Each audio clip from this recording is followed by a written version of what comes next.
Buen día, jóvenes. Nuevamente estaremos aquí en otra clase de control inteligente o inteligencia artificial.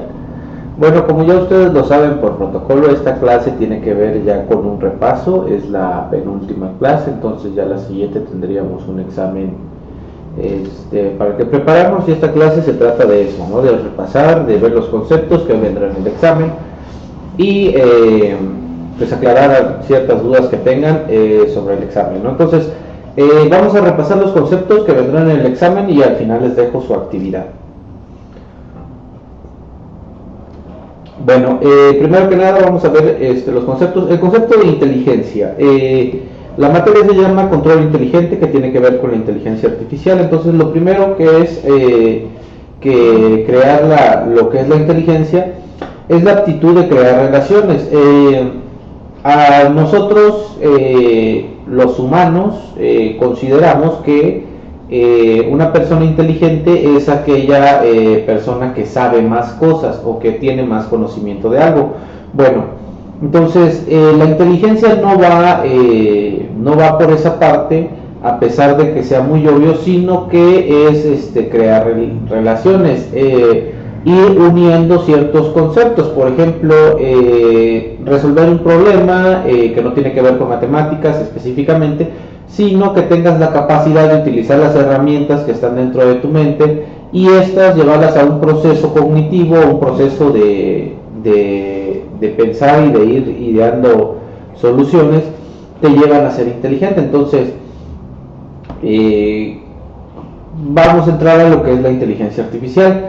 Es una ciencia de imitar o simular las actividades humanas. Entonces, simular la inteligencia de un humano es un trabajo arduo, es un trabajo difícil, sobre todo por la parte sensorial, que tiene que ver con que queremos que ciertas cosas o ciertos objetos hagan actividades que nosotros los humanos podamos hacer.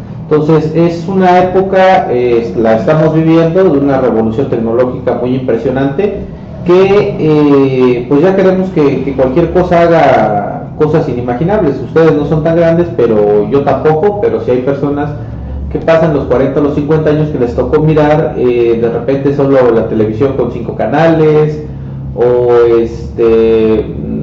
los teléfonos de casa, incluso enviar correos o cartas.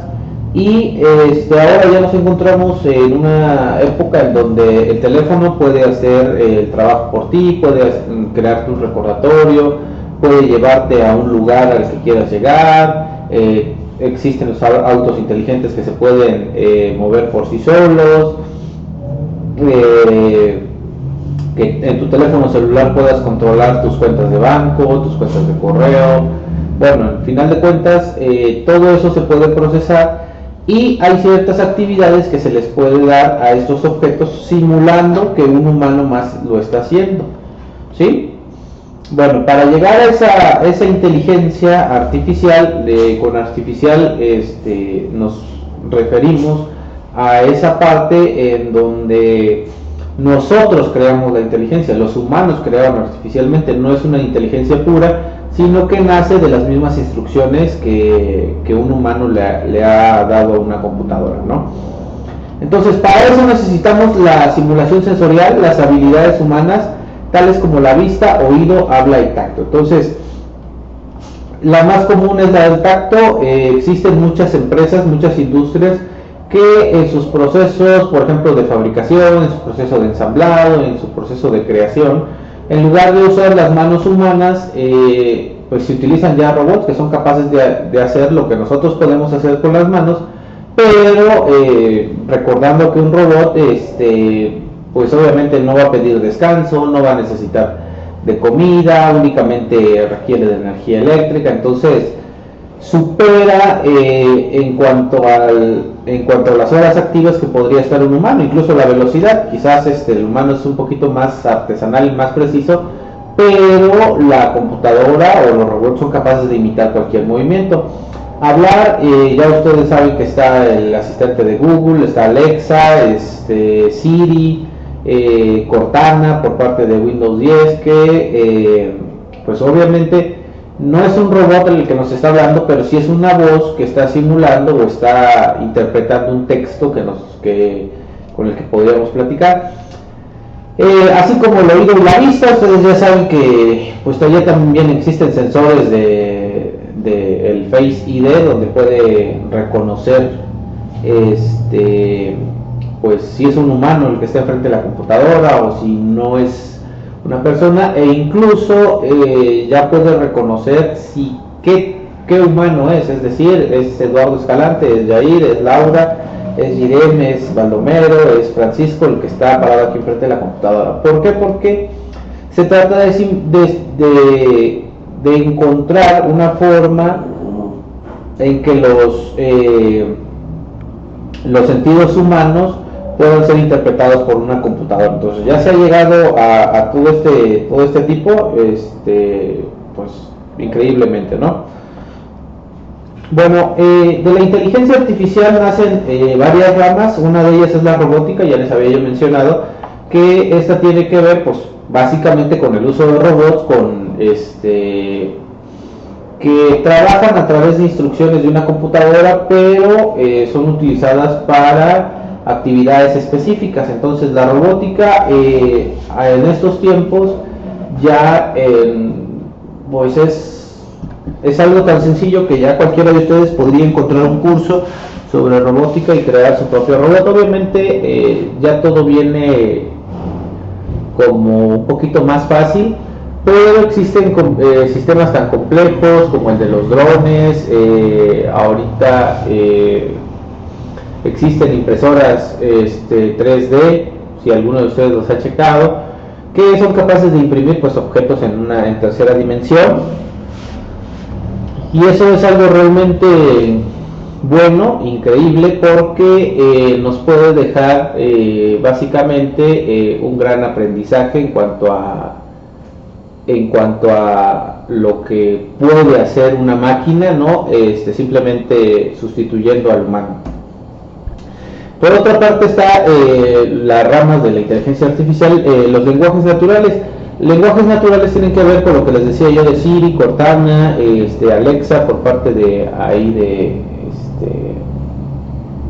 Amazon o Amazon, donde se supone que una computadora debe ser capaz de interpretar el lenguaje natural humano. Es decir, si yo le digo hola computadora, abre Netflix, entonces debe ser capaz de interpretar esa instrucción y escucharla. Afortunadamente ya les mencioné, creo que les dejé como actividades que ustedes utilizaran el asistente de Google para que les diera una respuesta. Entonces, la interpretación del lenguaje natural, porque no es tan fácil decirle a un robot o a alguna máquina que haga algo, pues apretando botones, dándole las instrucciones a través de codificación, y ahora ya se puede hacer a través de la voz. Es decir, ya son capaces de escucharnos e interpretar ese texto. Los sistemas expertos, los voy a detallar un poquito más adelante, que ya que requiere un poco más de explicación, me lo voy a saltear para que ya lo veamos después. Las redes neuronales, que tienen que ver con la simulación del procesamiento de información, del pensamiento, de la inteligencia dentro del cerebro humano. Estas redes neuronales son capaces precisamente de comprender a gran escala el funcionamiento y el razonamiento humano. Estas redes neuronales hacen posible una expansión de conocimientos muy grande. Ustedes ya les había yo dicho, hicimos el ejercicio de las redes semánticas, donde se trata de reducir, por ejemplo, un gato es un animal, ¿no? Perro es un animal, cuadrúpedo es que tiene 4 patas, ¿no? Entonces ya no es necesario especificar todas las características, porque se van reduciendo a través de que todos cumplen con una cierta característica, ¿no? Entonces esas redes semánticas hacen más fácil la comprensión del conocimiento humano, y pasarlo a una computadora pues hace muchísimo más fácil. Claro que esto requiere de reglas, requiere de ordenamiento, requiere de algoritmos, requiere de ecuaciones, pero así es como funciona. Y otra rama de la inteligencia artificial son los algoritmos genéticos, que pues ya tienen que ver directamente con nuestro ADN. Entonces, los algoritmos genéticos son capaces de encontrar ciertas situaciones que no son perceptibles a simple vista. Entonces, ya a la fecha ya se sabe que ustedes pueden localizar a través de su sangre la ascendencia, es decir, qué porcentaje de sangre española tienen, qué porcentaje de sangre maya corresponden, no sé, hacer un mapa completo de su ascendencia, así como también buscar su descendencia. Bueno, eso es algo un poquito más complejo. Bueno, entre de estos conceptos de la inteligencia artificial tenemos que entrar en el aprendizaje. Cómo una computadora va a aprender algo, porque nosotros quizás vamos a la escuela, pero una computadora, una máquina, no puede asistir a una escuela, no se le puede enseñar el conocimiento, pero de alguna manera nosotros, los que creamos, bueno, yo no he creado, los que crean la inteligencia artificial, necesitan entender estos conceptos para que puedan ir aprendiendo cosas. Todo esto es a través de las bases de datos. Ya hemos visto algunos ejemplos de cómo se pueden ir capturando los datos, todos estos ya irse clasificando. Entonces, captación automática de conocimientos quiere decir que pues se tiene que buscar una manera de automatizar. El mejor ejemplo es Big Data, donde ustedes ya saben que por el simple hecho de abrir su teléfono, por el simple hecho de consultar algo en Google, esa información se va guardando de manera automática para que posteriormente se pueda crear el conocimiento. Bueno, percepción, la comprensión del lenguaje natural.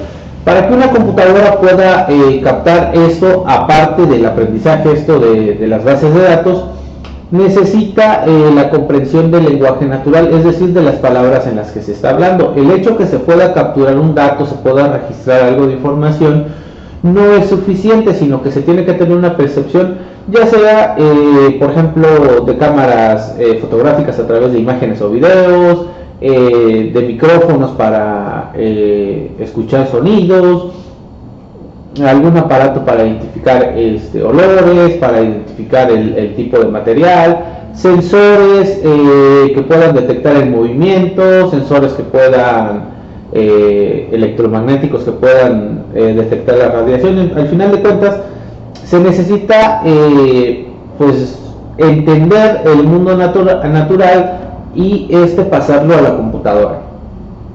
Locomoción y manipulación. Locomoción y manipulación. Realizar procesos mecánicos y tareas manuales. Esto ya tiene que ver con la robótica, es decir,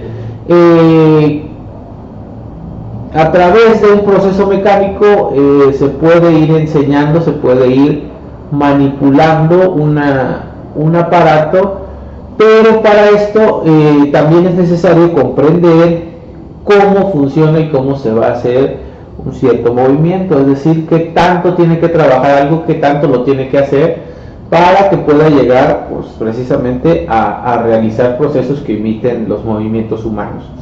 Bueno, ahora, ya estábamos hablando aquí del aprendizaje, ¿cómo vamos a llegar al aprendizaje?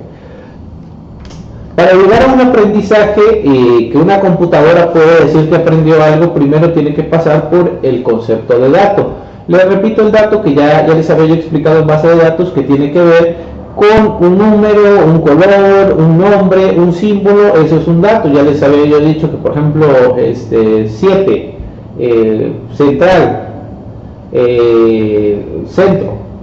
Entonces, esos son datos porque están por separado y representan una unidad, pero al momento que se le da sentido a estos datos, es decir, calle central número 7, colonia centro, se vuelve información. Cuando todo un conjunto de datos toman un sentido o se le puede clasificar de cierta manera. Entonces, por ejemplo, el 7, yo puedo decir, no sé, número de días de la semana. Ok, entonces ya entiendo que el dato 7 tiene que ver con el número de días de la semana, y para mí eso ya es información. El número 7 por sí solo no me dice nada hasta que se le dé un contexto y se comprenda para qué va a servir. Ya una vez que tenemos la información, que tenemos la calle, las direcciones, fechas de nacimiento, el número de CURP, ciertos registros que ya los conocemos como información se pueden trabajar para llegar a un conocimiento. Es decir, primero aprendo qué cosas son, lo transformo estos datos en información y a partir de esto yo voy a entrar en un proceso para que esto se vuelva conocimiento. Es decir, así como ustedes en esta materia tienen la ontología, tienen una explicación y a través de esto, de esta explicación, ustedes van a llegar a un conocimiento. Primero se tiene la información, hay como un proceso ahí de explicación y lo que pase dentro de su cabeza ya se vuelve conocimiento. Así de esta manera se puede comprender lo que es la inteligencia artificial.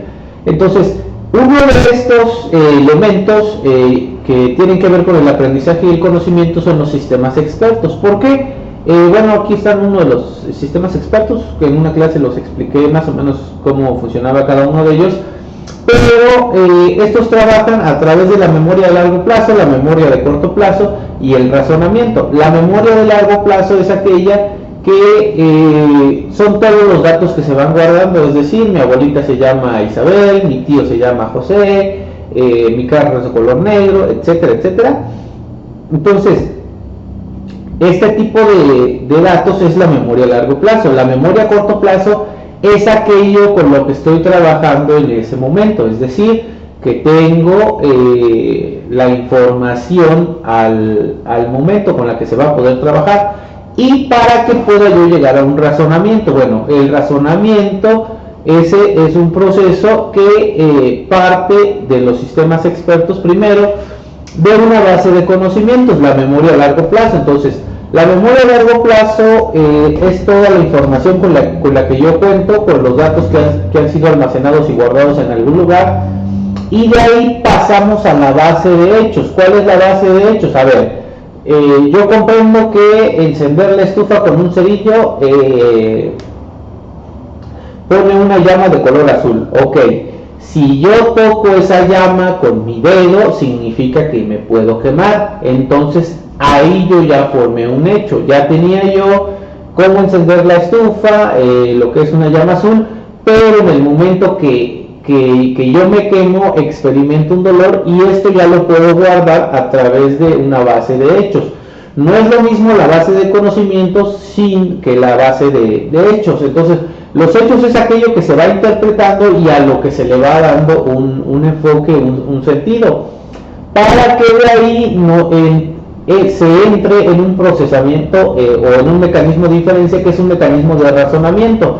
Estas ecuaciones, estas reglas, lo que van a hacer, pues precisamente es a procesar todos estos datos y estos datos al final de cuentas me van a dar un resultado o un razonamiento. Es decir, he probado muchas veces qué puedo hacer con esta estufa, ya he visto que me he quemado, pero si utilizo un guante quizás ya no me pueda yo quemar, o quizás no deba yo meter el dedo para no quemarme, o quizás no debo de encender la estufa para evitar accidentes. Entonces, todo este mecanismo de diferencia se va razonando, pero se parte de una base de conocimimientos. Esto después provoca hechos ya en la práctica, y al final de cuentas el mecanismo de diferencia, que es el de la computadora o la inteligencia artificial, que debe hacer el trabajo de interpretación para llegar a una conclusión.